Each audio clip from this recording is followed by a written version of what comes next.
Et même si je ne veux plus revivre ce tourment, il y aura toujours des sadiques parmi tous ces gens. Je ne pourrai jamais échapper à ce cauchemar. Mais je ne peux plus cacher mes sentiments. Je serai toujours obligé de me retaper des trucs chiants. Même si je dois ramper comme un serpent, prendre la clé des champs, je ne pourrai plus échapper à ce tourment. Ah, bien entendu, bien entendu. Alors c'est assez drôle pour le choix de ce top retour, c'est que c'était comme l'autre fois où c'était en concurrence mais vraiment serré entre le film de merde et l'autre film, parce que les gens se sont dit tiens non quand même, mais non. Cela dit, ça s'est vraiment joué à que dalle, hein. Ça n'a pas arrêté d'alterner. À un moment donné, c'était les mondes de Ralph qui l'emportaient, à un autre moment, c'était Roadside Romeo, puis les mondes de Ralph, puis Roadside Romeo, puis les mondes de Ralph, et puis Roadside Romeo.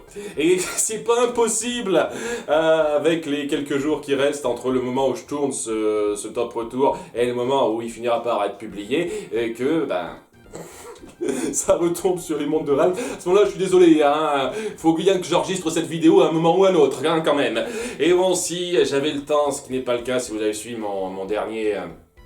ma dernière mise au point, j'aurais très certainement fait comme une autre fois, j'aurais fait les deux, histoire de faire plaisir à tout le monde, mais bon, dans ce cas précis, ça le fera pas, je vais avoir le temps d'en faire qu'un seul, donc désolé, hein, j'aurais sans doute eu plus de temps dans de meilleures conditions. En tout cas, voilà, Roadside Romeo. Le film le plus merdique que j'ai jamais vu sur ma chaîne, que j'ai jamais eu à traiter. Voilà, je sais que techniquement, La Belle et la Bête 3 est pire pour moi, mais ça vient du fait que c'est une suite qui crache sur un film préétabli avant et qui me plaisait. Donc faut prendre ça en compte, quoi. Une suite qui crache sur le matériau de base, ça rajoute des points malus, hein. Dans l'absolu, s'il y avait eu rien d'autre avant ça et qu'il fallait juste prendre ce film intrinsèquement, je le trouverais un petit peu mieux fait que Roadside Romeo. Voilà, que ce soit clair, hein, par rapport à ça. Donc voilà, Roadside Romeo, le film le plus inepte que j'ai jamais eu à faire sur cette chaîne. Et ça vient du fait que c'est le film qui, dans sa présentation, est le plus amateur que j'ai jamais vu, hein. J'ai vu des projets d'animation sur YouTube qui sont 1000 fois plus satisfaisants que ça. Il y a énormément de gens qui veulent montrer leur talent en animation en racontant des histoires, des courts-métrages qui peuvent aller jusqu'à un quart d'heure en animation de synthèse ou voire en animation 2D qui font quelque chose de magnifique alors que c'est amateur. Et à côté, on a ce genre de truc qui est professionnel avec des comédiens pros qui sont assez célèbres dans leur pays. Je dis ouais... dites donc. Après bon, c'est tombé un petit peu dans l'oubli ce truc-là, sauf peut-être en Inde. Peut-être que c'est une fierté nationale chez eux. À nouveau, vu le demi-succès que ça a, la demi-considération que ça a sur des sites comme Rotten Tomatoes et IMDb, je me dis ouais, apparemment il doit y avoir un public quand même. Et je parie qu'il doit y avoir un peu de chauvinisme là-dessous. Donc ouais, c'est un film complètement affligeant. Et ça a été super difficile de trouver des points positifs à dire dessus, hein. Ah vraiment difficile, hein. J'ai dû me forcer et... C'était affreux à faire. Mais bon, dans un sens, c'est pas plus mal, puisque ça veut dire que ça va être vite expédié, hein. On a eu une grosse introduction, donc je pense que ça va pas être l'une des vidéos les plus courtes de ma chaîne, mais les arguments, ils vont être courts, hein. C'est parti pour le top 5 des meilleurs points de Roadside Romeo.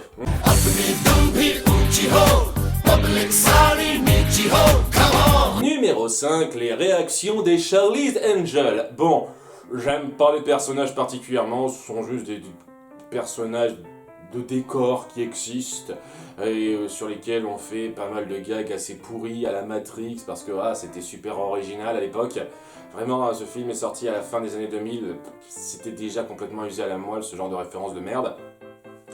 Donc, c'est pas génial. Par contre, il y a un truc qui m'a fait sourire à plusieurs moments. Parce que bon, il faut voir vraiment ça comme un film humoristique. Et donc, de temps en temps, ça arrive à tomber juste. Et l'un des petits délires qui a marché, c'est le fait qu'elle suivait donc Charlie et Anna dans ses petits délires. Et elle le faisait toujours avec une expression très impassible. Genre, ok, c'est mon boulot, je suis... Il veut qu'on danse derrière lui quand il fait son espèce de petit rap à la con. Très bien, on suit. Il y a ce petit décalage qui est pas mal, avec donc le côté très loufoque des situations, et elles qui sont pris dedans et qui se disent ok, on suit, c'est notre boulot. Avec leurs expressions qui changent pas, c'est un gag visuel récurrent qui fait son petit effet.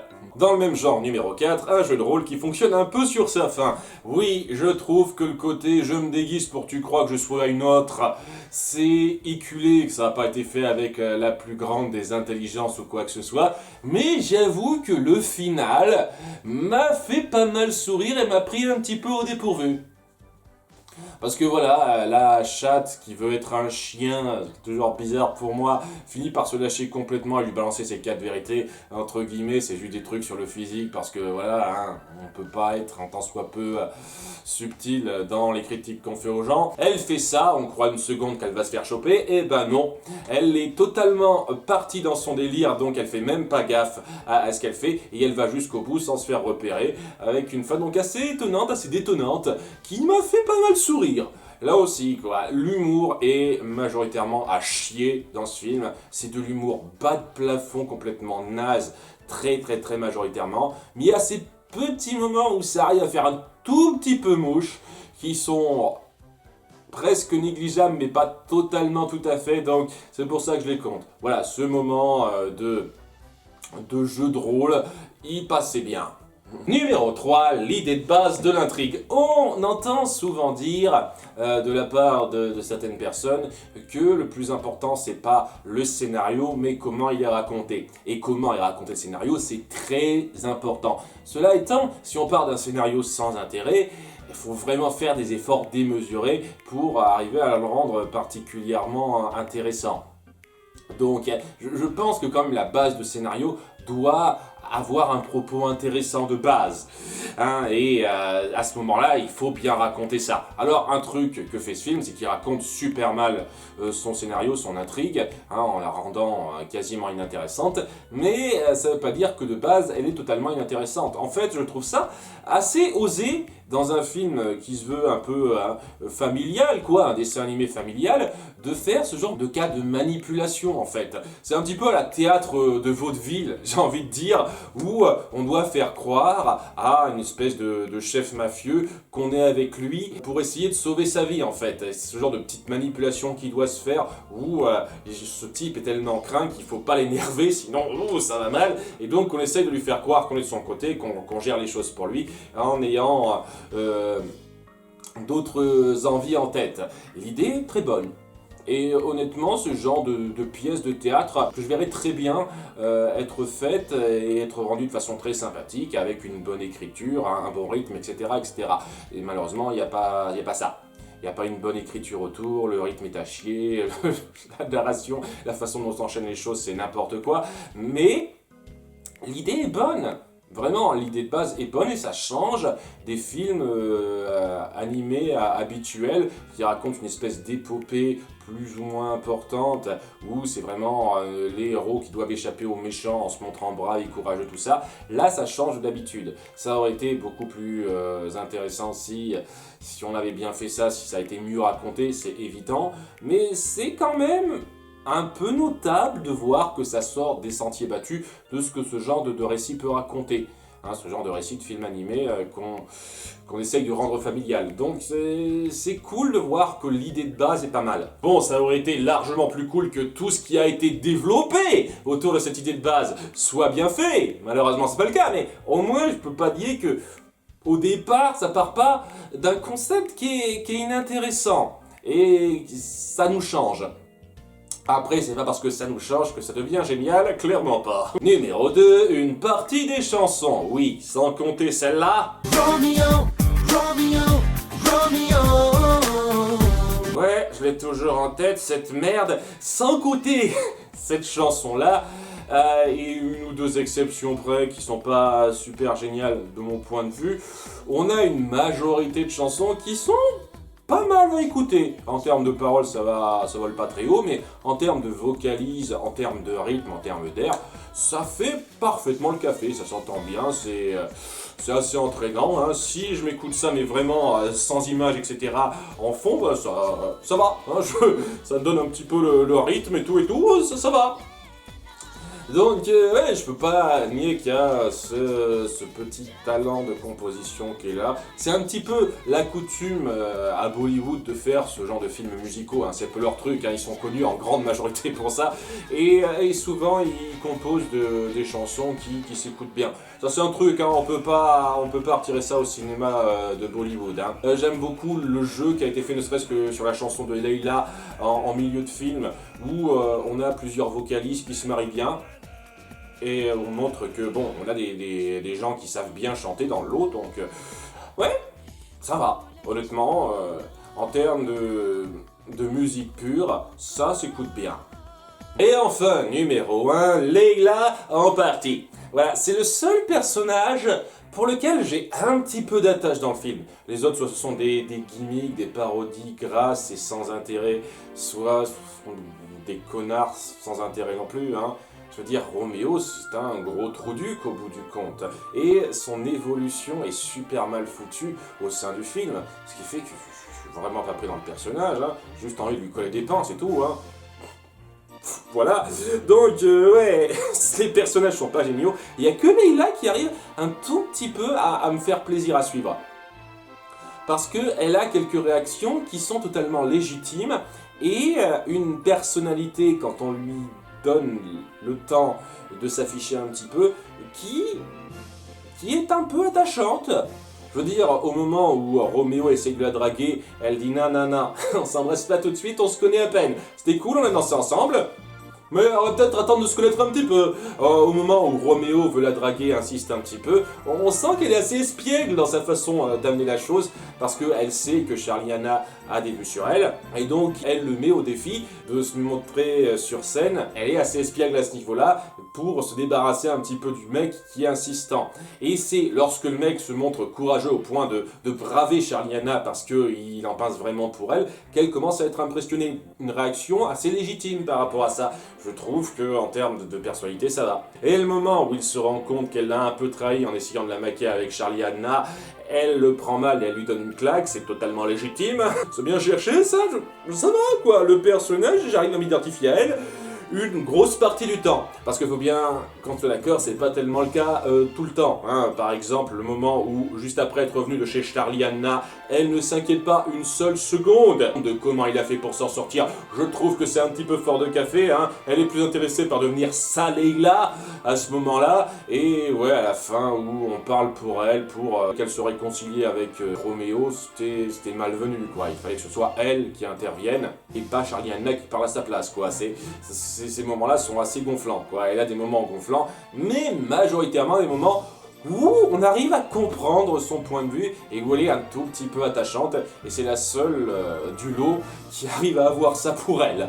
Surtout dans un épisode, dans un film où vraiment on sent qu'il y a une certaine misogynie à peine dissimulée, parce que vraiment c'est totalement misogyne, et contrairement à Arjun, le prince guerrier, c'est moyennement justifié par la mise en place. Donc, ouais, qu'elle arrive à se démarquer autant et à être aussi attachante, à avoir un peu de personnalité en dépit de ça, moi je trouve que c'est assez fort. Voilà, hein, ça la met à la place numéro 1 pour moi, c'est les seuls moments de personnage, lorsqu'elle est là, qui arrivent à me convaincre un petit peu.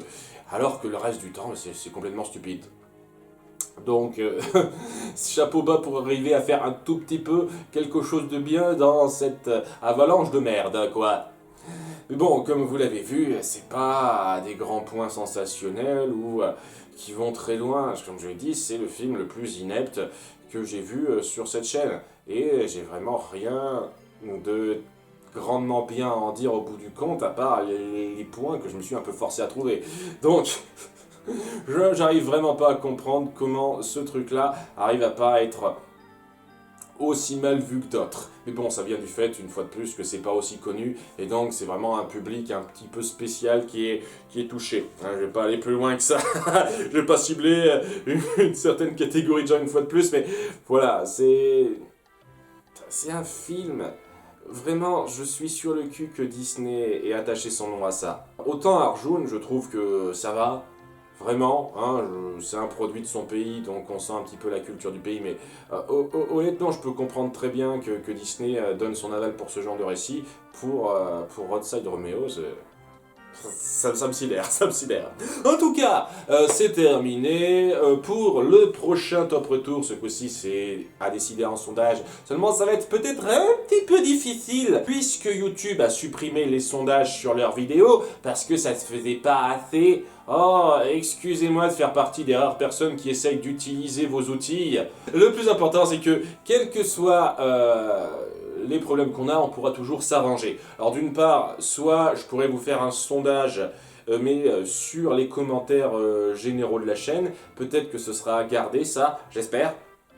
Soit, eh ben, on fera comme d'habitude, seulement ce coup-ci, plutôt que de choisir en top retour, en commentaire, n'importe quel film que vous voulez, vous aurez le choix seulement entre les 5 films que je citerai, tout simplement.